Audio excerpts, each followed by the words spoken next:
How you doing, YouTube? It is Stash back at you, the angry Polish American, or the Polish American.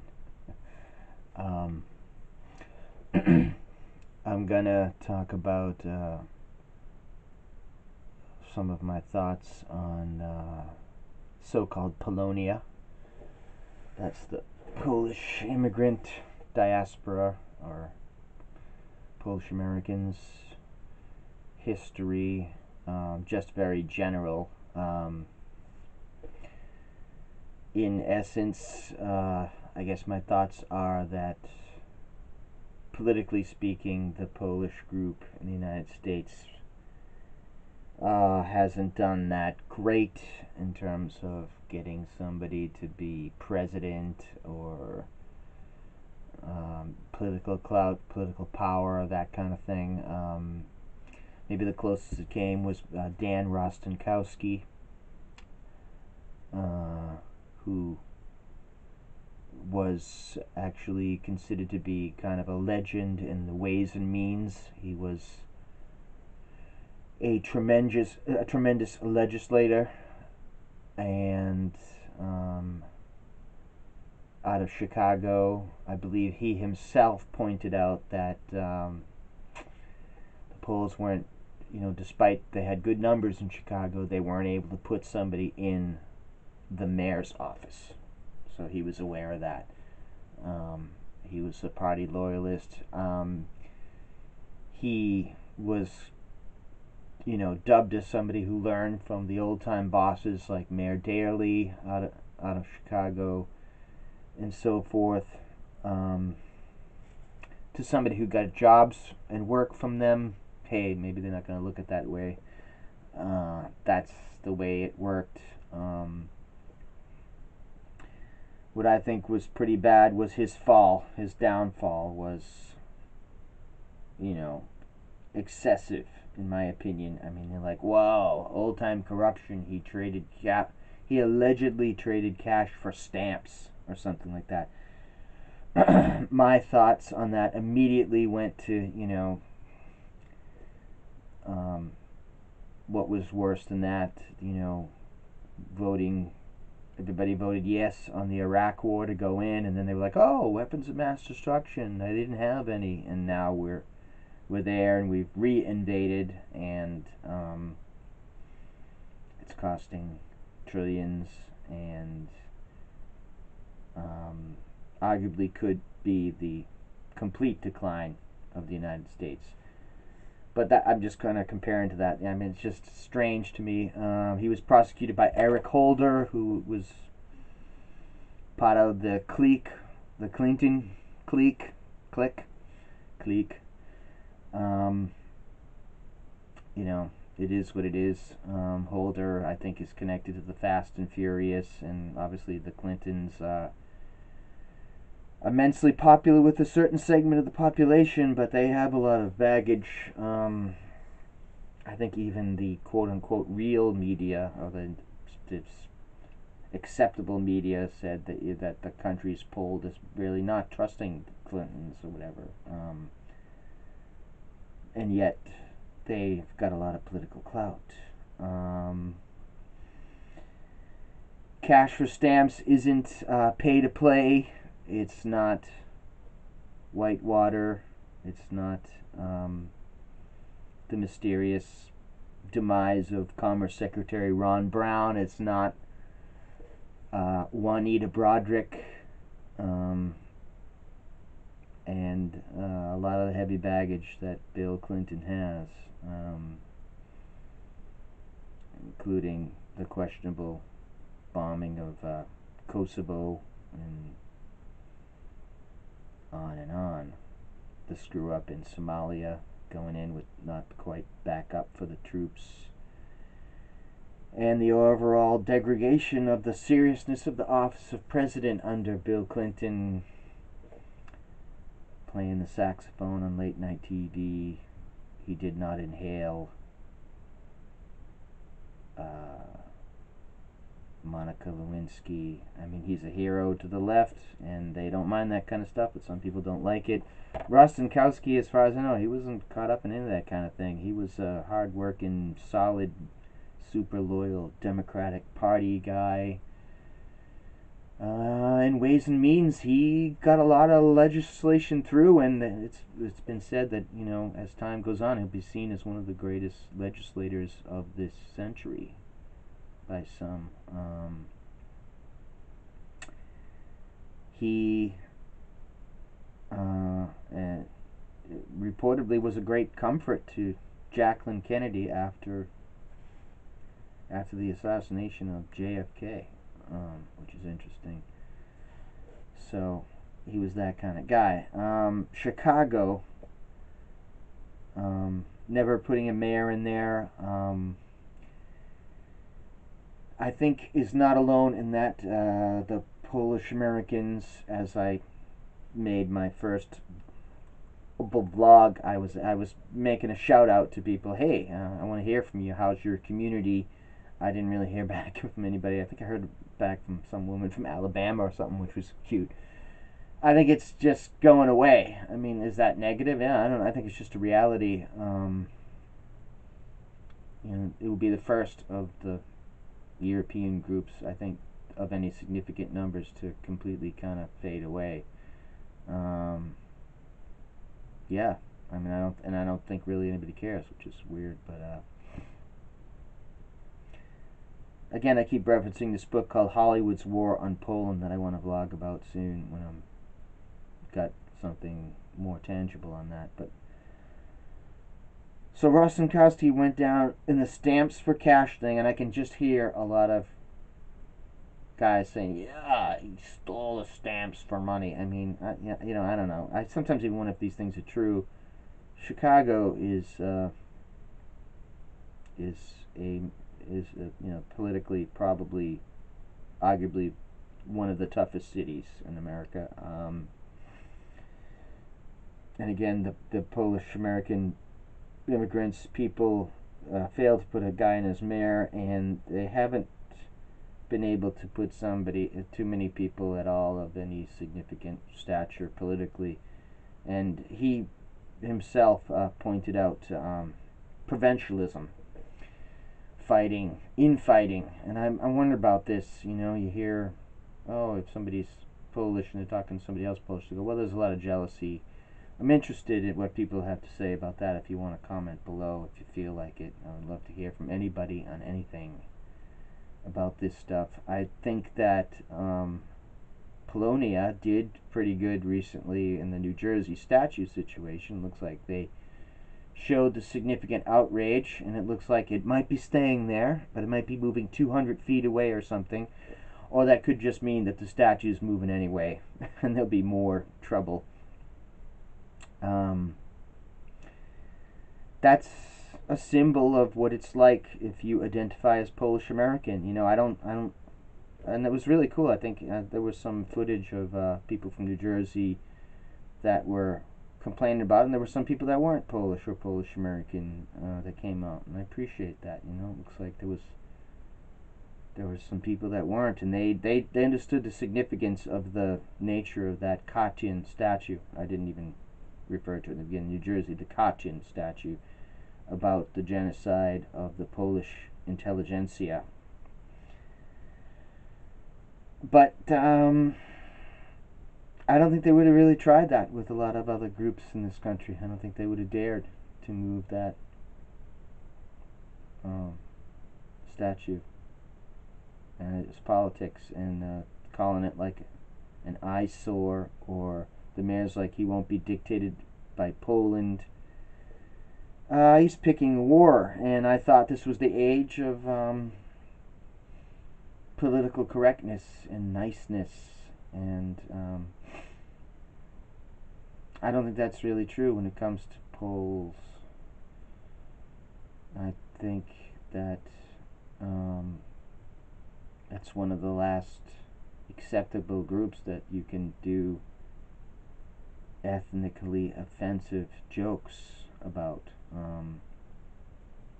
which they exist, and it's a hard stereotype to go by. Try getting a good job. Chicago, the Poles always had the worst jobs, beginning when they were going in there, and it's not something that's really discussed in America. I think going back to the war, the Poles, their story is extremely inconvenient for the United States, in the way the war went. As I'll say this in every blog, it was politically and military, not in the political and military interest of the United States to back up Poland. They wanted Russia to do the fighting, and that's how it went down. And now, ironically, that Russia is not Soviet, communist, Marxist any longer. It's nationalistic. It's a federation. The United States has now made it the #1 enemy. If you've noticed, more or less the 9/11 isn't the topic anymore. The attack, the war on terror, it shifted to a lot of the energy, if you will, is shifted to Russia now. Russia is the boogeyman. Putin is the man who allegedly fixed the American election, which doesn't say much for United States intelligence services, does it? I mean, they're always like, somebody meddled with the election. Well, why didn't you stop it? Right? That's up to Obama administration. Why did you let that go on? I'd say, I mean, you should have been on top of it. If you're accusing a foreign power of election meddling, well, why wasn't it prevented? Oh, well, it's Facebook ads or something. I don't know. There's a guy, HA Goodman. Check out his Twitter and his YouTube. He just endlessly goes on about how the Russia bot thing and the non-investigation of Hillary's emails and all this stuff. It's quite good. Check it out. I'll leave his YouTube channel thing in my liner notes if anybody checks this out. I never really heard, anything further about Rostenkowski, but he was deep sixth, and it was seen as, well, he was a symbol of old party politics. In a lot of ways, I don't think those guys like Tip O'Neill and Rostenkowski and others have really come up to the level of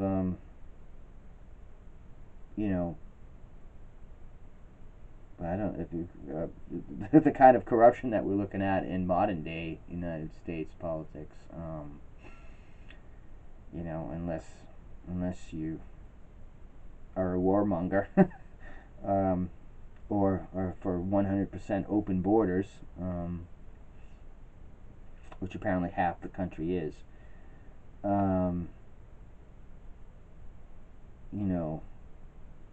But he after he went out, fell out of favor. That was pretty much it. There's some legislators of note that were Polish American, but there's been no one of any real significance. That was it. And again, Rostenkowski himself talked about this issue of provincialism. There was factions of Polish people in Chicago that they didn't quite get together, and I think that's been throughout. And that the Poles have felt that they had gotten the bad end of the deal, and many times, like with the Yalta agreement, they were cut out. Again, as I mentioned in all these vlogs, they weren't permitted to march after World War II, and they were left to rot under the communism behind the so-called Iron Curtain. And I don't think a lot of people appreciate that fact. And when I don't think people in the States appreciate that Poland was carved up both by Russia, Communist Russia, and Nazi Germany, and left out to dry. And that their intelligent population was singled out for extermination by both the German Nazis and the Russian Soviets.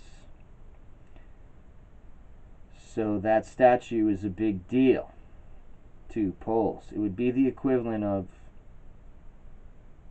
trying to move a Martin Luther King statue or what have you, or basically basically removing a statue of Christ from a significant area or something on that level. It's that kind of thing, and I don't think people really get it. So they're saying, well, this statue's got a bayonet coming through the back, and there's a change in demographics, and so people aren't gonna make a lot of people aren't gonna understand what it's about. So the statue sort of needs to be there as a reminder. In particular, maybe even more as Polish people are phased out, intermarry, go home, disappear, whatever. That's just a reality. I think there's a kind of a comfortable thing where people are like, no, everything's fine, and I don't know. Maybe they're here in significant numbers. I don't really believe that. I think that you could make an argument that World War II. You could argue that was, signaled the end of Poland, although it's a miracle that they've hung on and they still exist today. The reality is that the birth rates are pretty low in Poland as they are in the European countries, and that is the reason why, because of their experience in World War II and under communism, Poland and Hungary are hostile to immigration, migration, and so forth. And I think behind the scenes they're respected for that in Europe, but in the US press and the European press, I think they're being vilified for it. But what else can they do? Again, I think the birth rate is pretty alarmingly low there. Hopefully their new attitude of nationalism will help them stay as a cohesive group. But that is seen as a bad thing within the United States, for instance. That's a pluralistic society. Anti-nationalism is at all high now, it's being confronted by the Trump phenomenon, the deplorables. But among the intellectual and creative class in the United States, popularist candidates or nationalism is frowned upon, to say the least. I think people reflexively refer to Trump as a fascist. Who knows how he's going to turn out? If you check out my old YouTubes, I predicted way back that the Donald would win. I did. I will leave that in the liner notes as well. But now that Russia has turned back to Orthodox Christianity, apparently the United States elites and Soros and others aren't very happy about that. Why don't people talk about this stuff? I don't know. They let the Fox News do it, but or the CNN. I don't meet people in general that talk politics in the States. I don't know. Or they talk about their situation. I'm surprised I didn't get a few more shout-outs about there's no more people living in Philadelphia Fishtown. That's it for Hamtramck. Hamtramck, for better or worse, has the first Muslim council or city council or whatever. Pole Town is gone. Look up the story of Pole Town.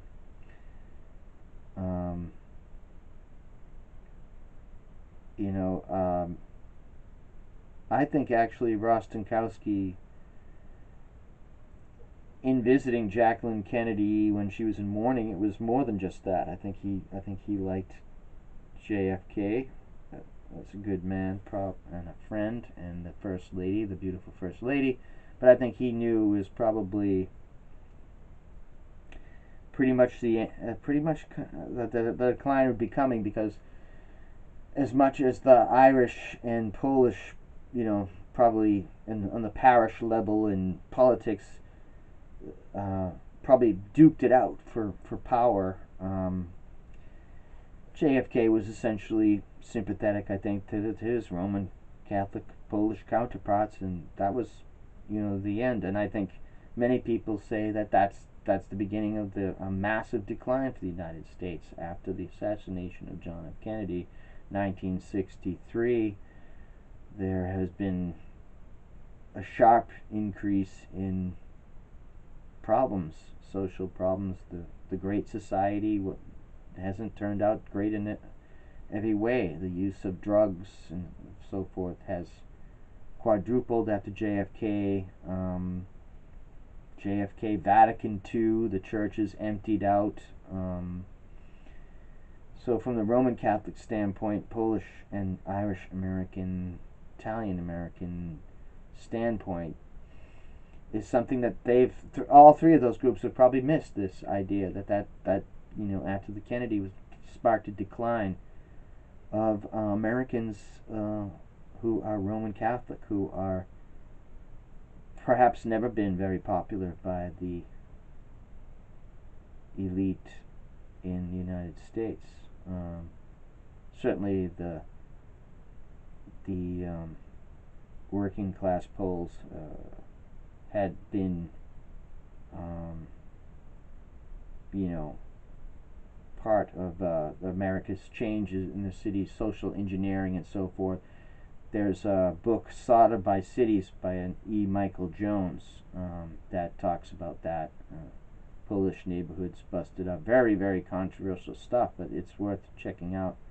I'll leave one note about him in the liner notes as well. That's pretty controversial. Stuff, but needless to say,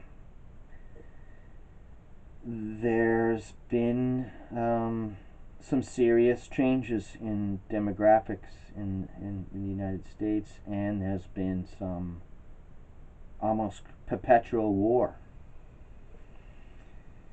And perpetual war within party politics that's been nasty. And Polish American people, good people, loyal people, as we see evidence of symbolically of this statue in New Jersey being pushed out, and over here in Boston area or New England area, the partisan statue was moved out.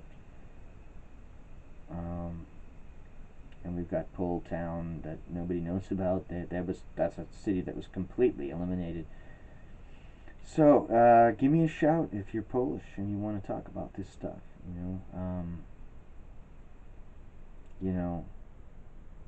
You never know. The Polish people can surprise you. They may reunite. They may put a guy in, a couple of people in as congressmen, senators. Certainly Rome installed the Pope, which we as Poles are really proud of, but he's gone. God bless him. Rostenkowski,